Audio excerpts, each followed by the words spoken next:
Biology में हम बात कर रहे थे जूलॉजी प्लस बॉटनी दोनों की।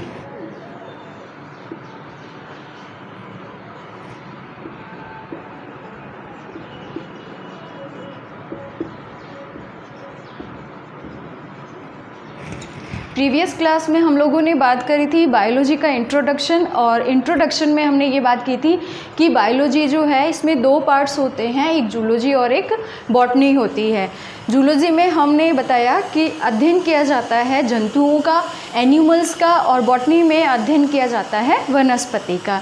इसके आगे हम उसी क्लास को कंटिन्यू करते हैं। यहाँ पर हमने बात कर ली थी कि फादर ऑफ जूलॉजी कौन है, अरस्तु है। फादर ऑफ बॉटनी कौन है, थियोफ्रास्टस है। तो आप इस चीज़ को याद कैसे रखेंगे?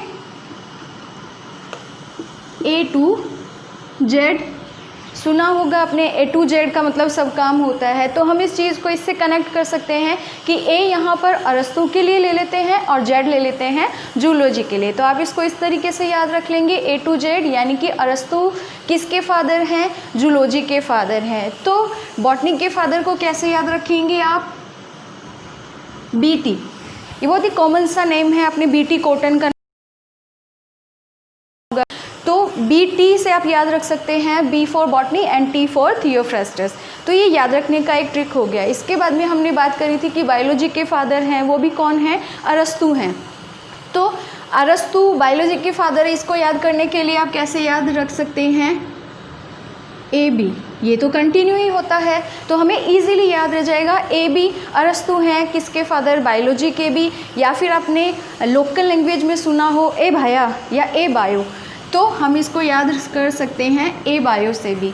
ए बायो, जैसे हम किसी को बुलाते हैं ए भाया, दैट्स लाइक, तो हम इसको बुला लेंगे ए बायो, यानी कि बायोलॉजी के फादर भी अरस्तु हो जाएंगे, जूलॉजी के फादर भी अरस्तु हो जाएंगे, और BT से याद हो जाएगा कि फादर ऑफ बॉटनी कौन है? थियोफ्रास्टस हैं। ठीक है, तो ये एक याद करने का ट्रिक हो गया ताकि हम इस चीज़ को भूलें नहीं। उसके बाद में हमने बात कर ली थी यहाँ पर सेल की। सेल की बात हमने करी क्योंकि सेल जो है वो सभी एनिमल्स का और प्लांट्स का, यानी हम ये कह सकते हैं कि जीव जगत की क्या है? संरचनात्मक, यानी कि स्ट्रक्चरल, क्रियात्मक, यानी कि फंक्शनल, और आनुवांशिक, यानी कि जेनेटिक यूनिट है। कोई भी जीव हो, चाहे वो पादप हो, चाहे वो जंतु हो, किसी भी प्रकार का हो, एक कोशिकीय हो, बहुकोशिकीय हो, सभी का संरचनात्मक, क्रियात्मक और आनुवांशिक इकाई कोशिका होगी। ये बात हमारी हो गई थी। हम सिर्फ एक रिपीटेशन कर रहे हैं ताकि जो प्रीवियस क्लास में हमने पढ़ा वो हमको फिर से रिमेंबर हो जाए। देन हम इसको आगे दूसरे टॉपिक से लिंक करेंगे। ठीक है, इसके बाद हमने इसके स्ट्रक्चर में बात करी, और स्ट्रक्चर में हमने बात करी थी कि हम इसको 3 पार्ट्स में डिवाइड कर लेंगे। बाहर वाला जो पार्ट है वो इसका हो जाएगा एनवलप, यानी कि आवरण हो जाएगा। और दूसरी हमने बात कर ली थी, इसके अंदर साइटोप्लाज्म होता है और न्यूक्लियोप्लाज्म होता है, जिसको हमने प्रोटोप्लाज्म नाम दे दिया था। ठीक है, और थर्ड हमने इसमें बात करी थी सेल ऑर्गेनेल्स की, कोशिकांगों की हमने इसमें बात करी थी। अब ये एनवलप कौन कौन से होते हैं मैंने आपको बता दिया। प्रोटोप्लाज्म, साइटोप्लाज्म प्लस न्यूक्लियोप्लाज्म होता है, यानी कि कोशिका द्रव्य और केंद्रक द्रव्य। सेल ऑर्गेनेल्स बहुत सारे होते हैं, कौन कौन से होते हैं ये हम पढ़ चुके हैं इसके अंदर। नेक्स्ट में इस चीज़ को कंटिन्यू करेंगे कि हम टाइप ऑफ सेल पढ़ेंगे। यहाँ पर सेल का इंट्रोडक्शन हमारा कंप्लीट हो गया था। आज हम जो पढ़ेंगे वो है टाइप ऑफ सेल, कोशिका के प्रकार, टाइप्स ऑफ सेल्स पढ़ेंगे, कोशिका के प्रकार पढ़ेंगे। तो यहाँ तक जो हमने पढ़ा ये प्रीवियस क्लास का है जो मैंने आपको रिपीट करवाया है। अब टाइप्स ऑफ सेल्स हम किस आधार पर ले रहे हैं, या कोशिका कितने प्रकार की होती है ये किस आधार पर हम लेंगे, तो वो आ जाता है न्यूक्लियस, केंद्रक।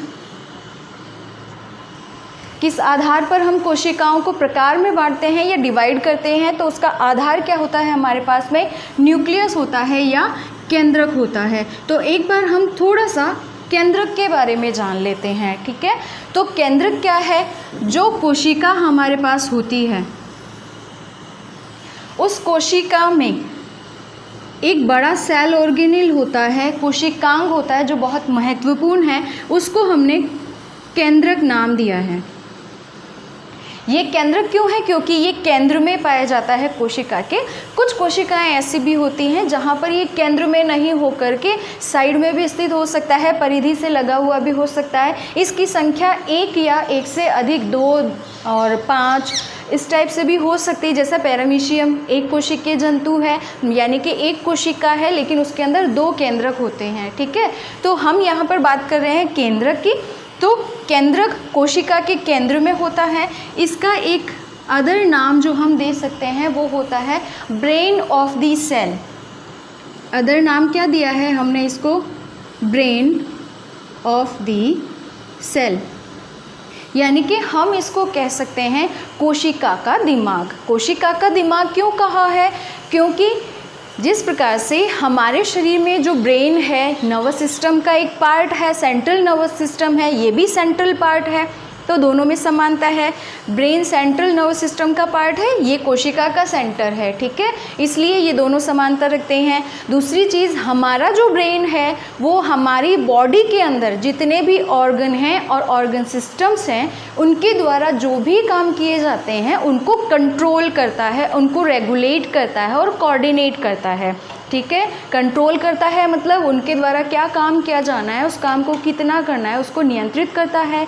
रेगुलर करता है मतलब नियमित करता है, और कोऑर्डिनेट करता है, इसका मतलब सभी अंगों में और अंग तंत्रों के बीच में समन्वय बनाने का काम करता है, ताकि कोई भी अंग जो है अपनी एक्टिविटी को, अपनी क्रियाविधि को सही तरीके से मैनेज कर सकें। तो ये काम कौन कर रहा है हमारे शरीर में? ब्रेन कर रहा है। तो यहाँ पर कोशिका का ब्रेन कौन है? केंद्रक है। इट मीन्स कि कोशिका के अंदर जितने भी सेल ऑर्गेनेल्स हैं, जितने भी सेल ऑर्गेनेल्स हैं, मतलब हमने यहाँ पर सेल ऑर्गेनेल्स की बात करी थी, आप लोगों को याद होंगे मैंने कौन कौन से सेल ऑर्गेनेल्स आपको बताए हैं। तो ये जितने सेल ऑर्गेनेल्स हैं उन कोशिकांगों के द्वारा जो भी काम किए जाते हैं, जो भी एक्टिविटी परफॉर्म की जाती है, उन सभी के ऊपर नियंत्रण करने का काम, उन सभी के ऊपर नियंत्रण करने का काम, उन सभी कार्यों में या उन सभी अंगों के अंदर समन्वय करने का काम भी कौन करता है?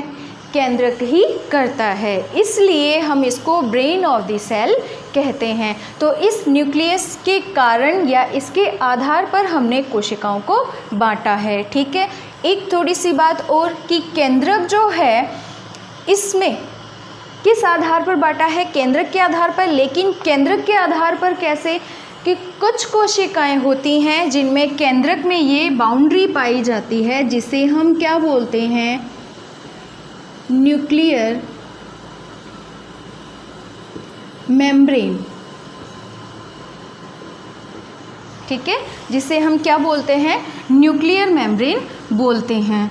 तो केंद्रक की एक लाइनिंग होती है, केंद्रक बाहर से कवर्ड रहता है जिसे हम न्यूक्लियर मेम्ब्रेन कहते हैं। यह न्यूक्लियर मेम्ब्रेन ही साइटोप्लाज्म, ये यहाँ पर होगा हमारा साइटोप्लाज्म, और इसके अंदर की तरफ पाया जाता है न्यूक्लियोप्लाज्म।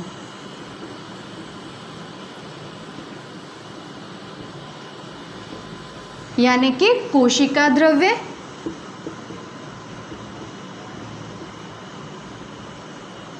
और ये हो गया हमारा केंद्रक द्रव्य, ठीक है। तो न्यूक्लियस के चारों तरफ एक झिल्ली पाई जाती है जिसे हम न्यूक्लियर मेम्ब्रेन या केंद्रक झिल्ली कहते हैं। और यह केंद्रक झिल्ली क्या काम करती है? साइटोप्लाज्म यानी कि कोशिका द्रव्य और न्यूक्लियस के अंदर भरे हुए लिक्विड, सेमी लिक्विड को, जिसे हम केंद्रक द्रव्य कहते हैं, इन दोनों को सेपरेट करने का काम करती है, इन दोनों को अलग रखने का काम करती है। कौन? Nuclear membrane.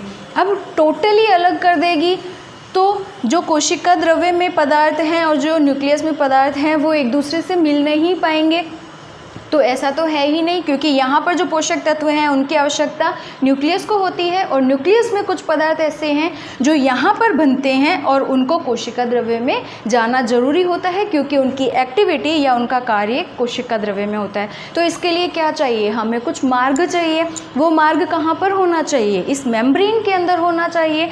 तो हम ये कह सकते हैं कि एक संरचना हो गई हमारे पास में न्यूक्लियर मेम्ब्रेन, दूसरी संरचना इसी न्यूक्लियर मेम्ब्रेन के बीच में क्या पाए जाते हैं, छिद्र पाए जाते हैं, जिन्हें क्या कहा जाता है, न्यूक्लियस पोर कहा जाता है, या न्यूक्लियर पोर भी कहते हैं उनको, ठीक है, केंद्रक छिद्र कहते हैं उनको, ठीक है। तो ये क्या पाए जा रहे हैं यहाँ पर, न्यूक्लियर पोर। तो केंद्रक झिल्ली सतत या कंटिन्यूस नहीं होकर के कैसी होती है, छिद्रित होती है, उसमें बीच में स्पेस पाए जाते हैं, पोर पाए जाते हैं, जिन्हें न्यूक्लियर पोर कहते हैं। इन पोर्स का क्या फंक्शन होता है, इनका फंक्शन होता है कि कोई भी पदार्थ जो बन रहा है किसमें, जैसे हमको पता है आरएनए बनते हैं, एमआरएनए बनते हैं, राइबोसोम्स बनते हैं, केंद्रिका में राइबोसोम का फॉर्मेशन होता है, तो ये सभी यहाँ पर बनते हैं, लेकिन ये कार्य कहाँ पर जाकर करते हैं, कोशिका द्रव्य में। तो यहाँ से यहाँ तक इनको जाने के लिए जो छिद्र या मार्ग उपलब्ध कराया जाता है उनको हम न्यूक्लियर पोर कहते हैं, ठीक है। इसके बाद में अंदर इसमें क्या पाई जाती है, एक संरचना पाई जाती है जिसे हम क्या बोलते हैं, केंद्रिका बोलते हैं या न्यूक्लियोलस कहते हैं। न्यूक्लियोलस या केंद्रिका कहते हैं। तो अभी मैंने आपको बताया कि राइबोसोम का फॉर्मेशन होता है, कहाँ पर होता है राइबोसोम का फॉर्मेशन, केंद्रक में होता है। इसको और अधिक अगर हम ध्यान लगाएं या डेप्थ में जाते हैं तो केंद्रक में भी इसका फॉर्मेशन कौन करता है, केंद्रिका करती है, ठीक है। तो हमारे पास में न्यूक्लियस के 3 पार्ट्स हो गए हैं, न्यूक्लियर मेम्ब्रेन हो गया है, दूसरा हमारे पास में न्यूक्लियोप्लाज्म तो आ ही गया, न्यूक्लियर पोर हो गया है, और यहाँ पर न्यूक्लियोलस भी पाई जाती है। तो इस तरीके से हमारे ये 4 पूरे हो चुके हैं। 1 न्यूक्लियर मेम्ब्रेन, सेकंड न्यूक्लियोप्लाज्म हम कर देते हैं इसको, थर्ड हमने बात कर ली न्यूक्लियर मेम्ब्रेन की, और फोर्थ हमारे पास में आ गया है न्यूक्लियोलस, ठीक है। तो ये हमारा न्यूक्लियस की संरचना कंप्लीट हो गई है। एक चीज़ जो आपको और ध्यान में रखनी है, आपके सिलेबस में नहीं है लेकिन आपको पता होना चाहिए, क्वेश्चंस पूछे जाते हैं इसके बारे में, न्यूक्लियोलस की संख्या कितनी होती है। तो न्यूक्लियोलस जो होते हैं 1 सेट ऑफ क्रोमोसोम के साथ में एक न्यूक्लियोलस होती है, ठीक है। जैसे यदि पूछा जाए कि n है, क्रोमोसोम की संख्या अगुणित है, तो एक अगुणित गुणसूत्र समुच्चय के साथ में एक केंद्रिका होती है, ठीक है। तो केंद्रिका की संख्या कितनी होगी किसी न्यूक्लियस में, केंद्रिका उतनी ही होंगी जितने की उस न्यूक्लियस के अंदर सेट ऑफ क्रोमोसोम, अगुणित सेट n सेट्स जो होंगे वो होंगे उतनी ही वहाँ पर। जैसे यदि 2n है तो 2 होंगी, 3n है तो 3 होंगी, ठीक है। n यहाँ पर किसको डिनोट करता है, अगुणित गुणसूत्र समुच्चय को डिनोट करता है, ठीक है। तो यहाँ तक हमारी केंद्र की बात हो गई। केंद्र की बात हमने इसलिए करी क्योंकि ये सेल ऑर्गेनेल्स तो है ही, साथ में हमको पढ़ना है टाइप ऑफ सेल, और टाइप ऑफ सेल को हमने किस पर बेस पर डिवाइड किया है, वो है न्यूक्लियस। इसलिए हमको न्यूक्लियस के बारे में पता चल गया है कि nucleus central part of the cell होता है, जिसे ब्रेन ऑफ द सेल भी कहते हैं, और यह 4 संरचनाओं से मिलकर बना होता है। सबसे बाहरी संरचना न्यूक्लियर मेम्ब्रेन होती है, जिसके अंदर न्यूक्लियर पोर होते हैं, और न्यूक्लियर मेम्ब्रेन के अंदर की तरफ जो सेमी लिक्विड सब्सटेंस होता है या अर्ध तरल पदार्थ भरा होता है, जिसको हम क्या बोलते हैं, न्यूक्लियोप्लाज्म बोलते हैं, और इसमें एक केंद्रिका पाई जाती है। साथ ही जो सबसे इम्पॉर्टेंट बात आपको याद रखनी है कि जो आनुवांशिक पदार्थ जेनेटिक मटेरियल है, डीएनए और आरएनए, आनुवंशिक पदार्थ डीएनए और आरएनए होते हैं। कुछ एनिमल्स में आरएनए जेनेटिक मटेरियल की तरह काम करता है और कुछ में डीएनए करता है, ठीक है। तो जो डीएनए और आरएनए हैं वो कहाँ पर पाए जा रहे हैं? केंद्रक में पाए जा रहे हैं, ठीक है। तो इसीलिए इसको आनुवंशिक इकाई जेनेटिक यूनिट भी कहा जाता है। ये डीएनए और आरएनए हैं, ये किस फॉर्म में होते हैं? क्या ये केंद्रक में शुरू से डीएनए आरएनए के फॉर्म में होते हैं? बिल्कुल भी नहीं। ये किस फॉर्म में पाए जाते हैं या किस रूप में पाए जाते हैं? ये पाए जाते हैं क्रोमेटिन के रूप में, या ये पाए जाते हैं क्रोमेटिन नेटवर्क के रूप में पाए जाते हैं यहाँ पर। तो ये क्रोमेटिन या क्रोमेटिन नेटवर्क के रूप में यहाँ पर पाए जाते हैं, जो गुणसूत्रों में कब बदलते हैं? ये गुणसूत्र में बदलते हैं कोशिका विभाजन के समय पर, ठीक है। तो यहाँ तक क्लियर हो गया। हमारा न्यूक्लियस है, न्यूक्लियस के अंदर जेनेटिक मटेरियल के रूप में क्रोमेटिन के फॉर्म में डीएनए पाया जाता है, जो जब कोशिका विभाजन होता है तो गुणसूत्रों के रूप में बदल जाता है, सघन या कंडेंस हो करके, ठीक है। अब हम बात करेंगे टाइप ऑफ सेल की। आई थिंक आप लोगों को न्यूक्लियस में कोई प्रॉब्लम नहीं होगी। टाइप ऑफ सेल्स की हम बात करते हैं कोशिकाओं के प्रकार। अब कोशिका का जो प्रकार है वो किस आधार पर ले रहे हैं? हम न्यूक्लियस के आधार पर ले रहे हैं।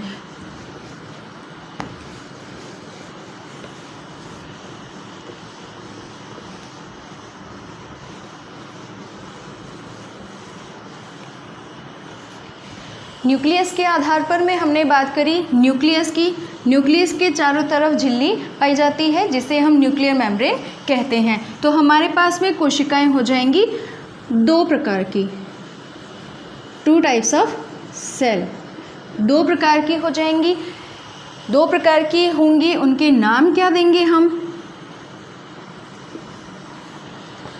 फर्स्ट जो नाम हम देंगे वो है प्रोकैरियोटिक सेल, और जो सेकंड नाम हम दे रहे हैं वो है यूकैरियोटिक सेल। तो यहाँ पर हमने न्यूक्लियस में न्यूक्लियर मेम्ब्रेन है या नहीं है उस आधार पर हमने क्या किया है? कोशिकाओं को बांटा है, और 2 प्रकार की कोशिकाएं हमारे पास में हैं। एक प्रोकैरियोटिक सेल है और एक यूकैरियोटिक सेल है, ठीक है। प्रोकैरियोटिक सेल क्या होंगी या किस प्रकार की होंगी? तो हम यहाँ पर प्रोकैरियोटिक को 2 में बांट लेते हैं। एक आ जाता है हमारे पास में प्रो, और एक हमारे पास आ जाता है कैरियोन। प्रो का मतलब होता है फर्स्ट और कैरियोन का मतलब होता है न्यूक्लियस। तो हम ये कह सकते हैं कि प्रोकैरियोटिक कोशिकाएं वे कोशिकाएं होती हैं जिनमें सबसे पहले न्यूक्लियस का फॉर्मेशन हुआ है, या जिनमें सबसे प्राथमिक प्रकार का न्यूक्लियस पाया जाता है या टिपिकल टाइप का न्यूक्लियस पाया जाता है। तो इस प्राथमिक प्रकार के न्यूक्लियस या प्रारूपिक प्रकार के न्यूक्लियस का मतलब क्या होता है? वह न्यूक्लियस जिसके अंदर न्यूक्लियर मेम्ब्रेन नहीं होती, यानी कि वह कोशिका जिसमें न्यूक्लियस के चारों तरफ न्यूक्लियर मेम्ब्रेन या केंद्रक झिल्ली नहीं पाई जाती है, वह कोशिका क्या होती है? प्रोकैरियोटिक सेल कहलाती है, ठीक है। पता है जब स्टार्टिंग में जो चीज़ें बनती हैं वो सरल होती हैं, धीरे धीरे में उनमें क्या होने लगता है? एडिशन होने लगते हैं, जिसके कारण उनमें कॉम्प्लेक्सिटी या जटिलता बढ़ती जाती है। तो ये सरल प्रकार की होगी क्योंकि स्टार्टिंग में है, फर्स्ट इसका क्या हुआ है? निर्माण हुआ है, ठीक है। तो यहाँ पर प्रोकैरियोटिक सेल कौन सी कोशिकाएं होंगी? वे कोशिकाएं जिनमें न्यूक्लियस के चारों तरफ क्या नहीं पाई जाती है? न्यूक्लियर मेम्ब्रेन नहीं पाई जाती है। तो जब न्यूक्लियर मेम्ब्रेन नहीं पाई जा रही है तो हमने जो क्रोमेटिन और उनकी बात करी वो क्या होंगे? फैले हुए होंगे, कोशिका में होना चाहिए, ठीक है। लेकिन वो कोशिका में बिल्कुल फैले हुए नहीं हो करके वो क्या होते हैं? एक जगह से बंधे हुए रहते हैं इस प्रकार से, ठीक है।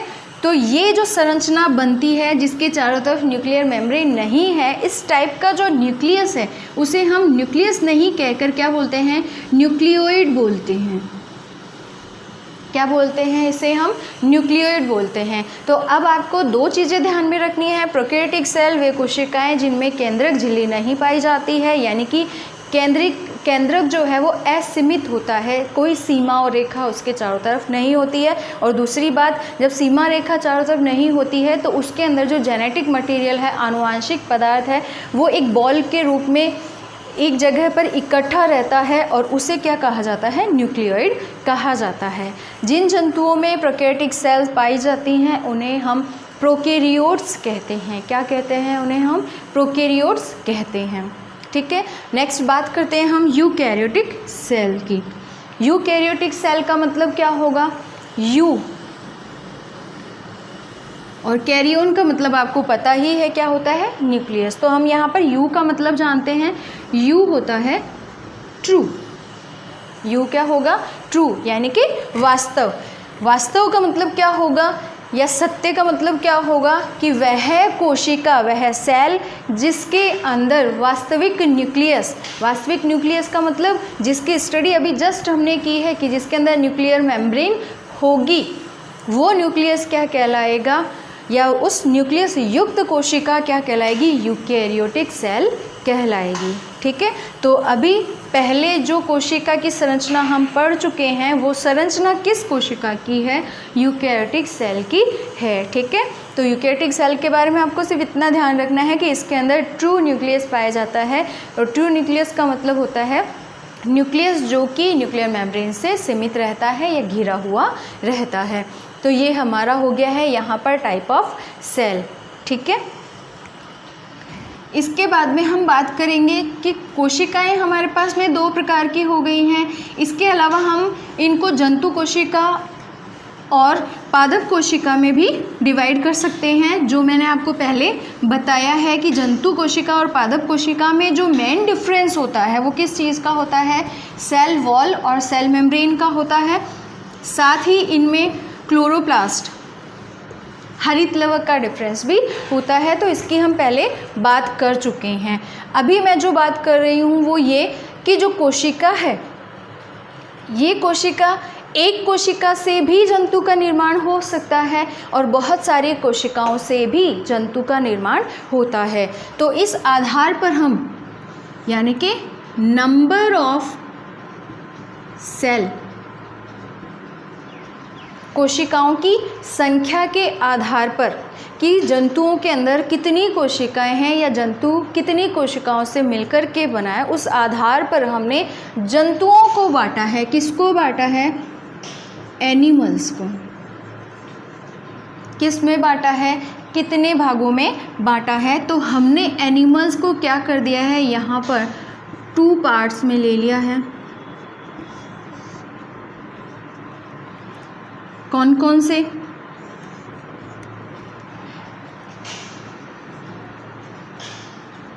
मोनोसेल्स जिनके अंदर होती हैं या एक सेल जिसमें होती है, उन जंतुओं को हम क्या बोलते हैं, यूनिसेलुलर। और दूसरा हमारे पास में हो जाएगा मल्टी सेलुलर। यहाँ पर पार्ट्स की जगह आप कर लीजिए 2 टाइप्स में। ठीक है, तो कोशिकाओं की संख्या के आधार, कोशिकाओं के प्रकार कौन कौन से हो गए हैं, हमारे पास में 2 प्रकार हो गए हैं कोशिकाओं के, प्रोकैरियोटिक और यूकैरियोटिक। अब हम बात कर रहे हैं यूकैरियोटिक की। सभी जंतुओं में क्या पाई जा रही हैं, यूकैरियोटिक कोशिकाएं पाई जा रही हैं। अब यूकैरियोटिक कोशिका जो है उनकी संख्या कितनी है, नंबर ऑफ सेल कितने हैं एनिमल में, उसके आधार पर हम क्या कर रहे हैं, यूनिसेलुलर एनिमल्स और मल्टी सेलुलर एनिमल्स में डिवाइड करते हैं। ठीक है, एक कोशिकीय जंतु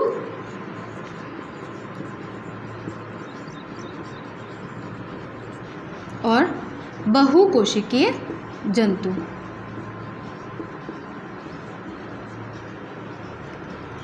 ठीक है, एक कोशिकीय जंतु नाम से पता चल रहा है कि जिसके अंदर कोशिकाओं की संख्या कितनी होगी, सिर्फ एक कोशिका होगी उस जंतु के अंदर। वही कोशिका जंतु का भी काम करेगी और वही कोशिका कोशिका के रूप में भी रहेगी। तो हम जो एक कोशिकीय जंतु हैं उनको अकोशिकीय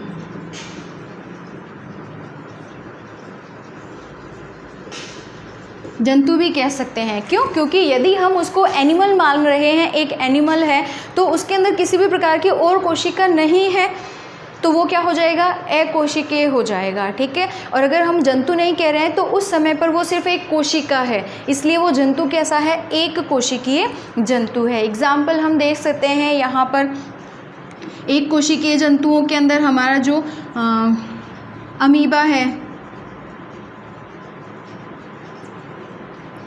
पैरामीशियम है, यानी कि जितने हमारे पास में प्रोटोजोअन्स होते हैं, यूग्लिना है। ठीक है। तो ये क्या है? प्रोटोजोअन्स हैं। प्रोटोजोअन का मतलब क्या हो जाता है? ये सभी जंतु कैसे हैं? प्रोटोजोआ के जंतु हैं या प्रोटोजोअन्स हैं। प्रोटोजोअन को हम यहाँ पर लेते हैं प्रोटोजोआ।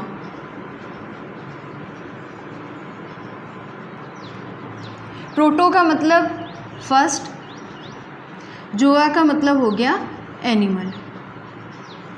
वे जंतु जो सबसे पहले बने हैं उन जंतुओं को हम क्या बोलते हैं? प्रोटोजोआ बोलते हैं। यानी कि जीव जगत में सबसे पहले निर्मित होने वाले जो जंतु हैं वो प्रोटोजोआ कहलाते हैं। सबसे पहले निर्मित होने वाले हैं, इसका मतलब है कि वो एक ही कोशिका के द्वारा क्या होते हैं? बने हुए होते हैं। तो ये एक कोशिकीय जो जंतु हैं वो कौन से हैं? प्रोटोजोअन एनिमल्स हैं। प्रोटोजोआ की जो एग्जाम्पल्स हैं हमारे पास में वो है अमीबा, पैरामीशियम, यूग्लिना आदि। ठीक है। तो अगर ये एक कोशिकीय जंतु हैं तो फिर ये अपनी जो है संतति है उसको कैसे बढ़ाते हैं या अपने वंश को कैसे कंटिन्यू रखते हैं? तो उसके लिए इनमें क्या पाए जाते हैं? जनन जो है वो विभाजन के द्वारा होता है। बाइनरी फिजन भी होता है और मल्टीपल फिजन भी होता है। विभाजन कैसे? या बाइनरी या मल्टीपल फिजन का सेंस क्या है? बाइनरी फिजन का मतलब है कि जो अमीबा है वो क्या करेगा? दो समान भागों में क्या हो जाता है? विभक्त हो जाता है, जिससे क्या बन जाएंगी? दो अलग अलग कोशिकाएं बन जाएंगी या दो पुत्री अमीबाएं यहाँ पर क्या हो जाएंगी? बन जाएंगी। तो ये क्या कहलाता है? बाइनरी फिजन या दो भागों में विखंडित होना या फिर द्विखंडन कहलाता है। बात करते हैं मल्टीपल फिजन की, या फिर हम बात करते हैं कि बहुविखंडन में क्या होता है? एक ही जो जंतु होता है उसमें सबसे पहले न्यूक्लियस जो है उसका क्या होता है? विभाजन होता है और वो बहुत सारे पुत्री न्यूक्लियस यहाँ पर बना लेता है या डॉटर न्यूक्लियस उसमें बन जाते हैं। धीरे धीरे उनके चारों तरफ साइटोप्लाज्म में इकट्ठा होकर एक लेयर बना लेता है। और जब फेवरेबल कंडीशन आती हैं या अनुकूल परिस्थितियाँ आती हैं तो ये न्यूक्लियस युक्त जितनी भी पुत्री कोशिकाएं हैं वे सभी क्या हो जाएंगी?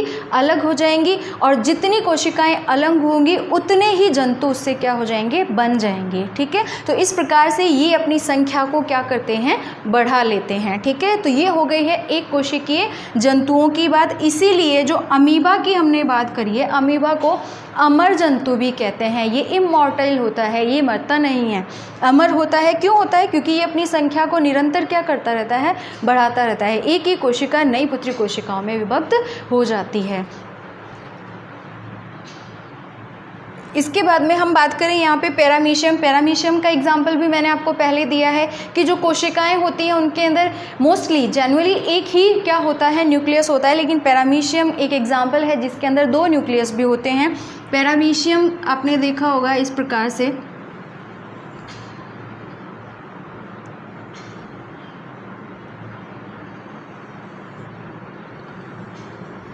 चप्पल जंतु कहते हैं इसको।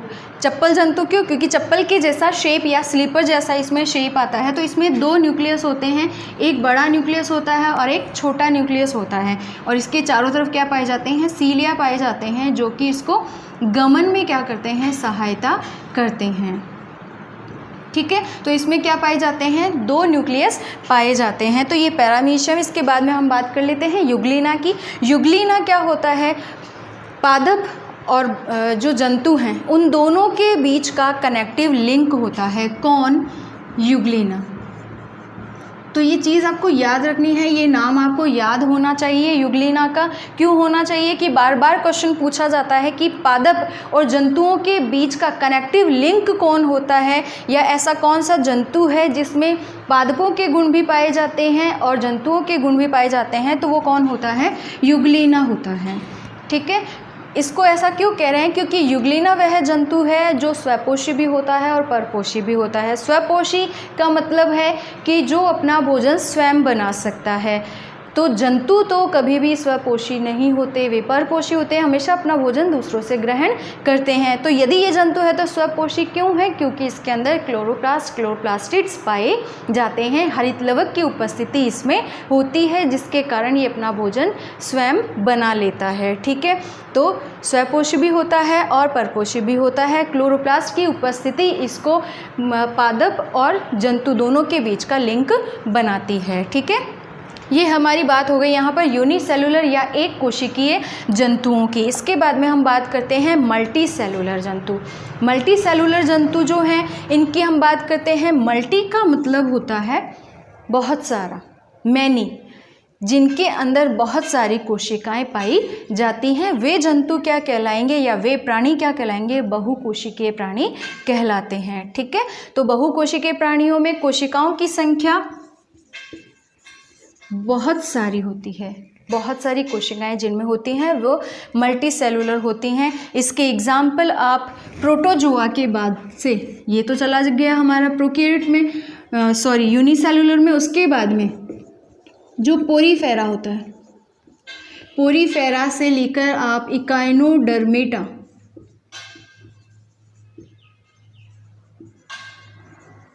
और कॉर्डेटा तक के जितने भी जंतु आते हैं, पोरीफेरा है, स्लेंट्रेटा है, निडेरिया है, टिनेरिया है, ये सभी जो हैं वो किसके अंदर आ जाते हैं? आपके मोलस्का, आर्थ्रोपोडा, इकाइनोडर्मेटा, एनिलिडा, ये सभी हेमिकॉर्डेटा, कॉर्डेटा तक सभी जंतु कैसे होते हैं? मल्टी सेलुलर जंतु होते हैं या फिर बहुकोशिकीय प्राणी होते हैं। ठीक है, तो ये हमारी नंबर ऑफ सेल्स के आधार पर हमने बांट लिया है कि एनिमल्स दो प्रकार के हो सकते हैं, एक कोशिकीय जंतु और बहुकोशिकीय जंतु।